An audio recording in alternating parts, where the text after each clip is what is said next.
ধর্ম, জাত, বর্ণ সব দেয়াল ভেঙে আসল মানুষকে খোঁজেন বাউল সম্রাট ফকির লালন সাঁই।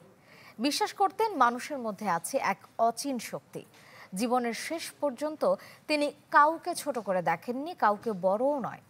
1890 সালে আজকের দিনে লালন দেহ ত্যাগ করলেও বেঁচে আছেন ভক্তকুলের হৃদ মাঝারে।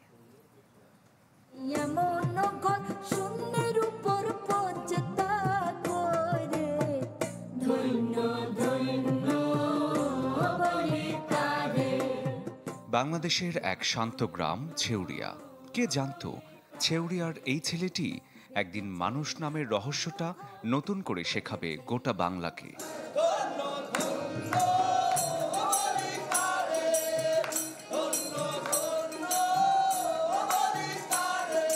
কৈশোরে গুরুতর অসুখে পড়েন লালন।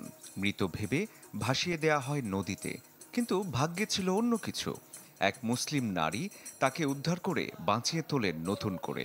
সেই মুহূর্তেই লালনের মনে আসে এক প্রশ্ন: মানুষ যদি মানুষকে বাঁচাতে পারে, তাহলে ধর্মভেদ কোথায়?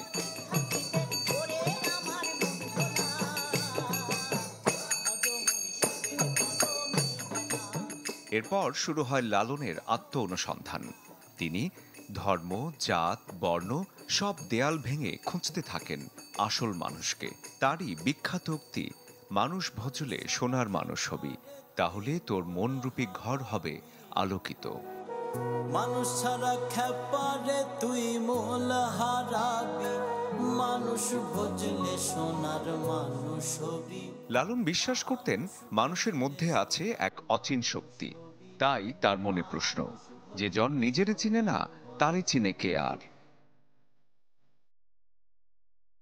জীবনের শেষ পর্যন্ত তিনি কাউকে ছোট করে দেখেননি, কাউকে বড় করেও নয়। তিনি শুধু বলেছিলেন,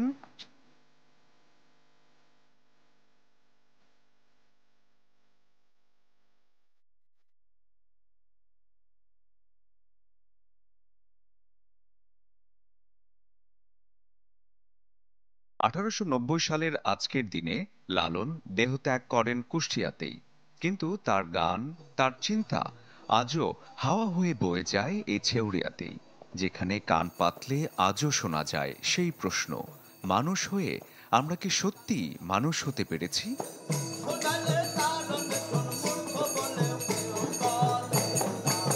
শরীফুল হক, চ্যানেল 24।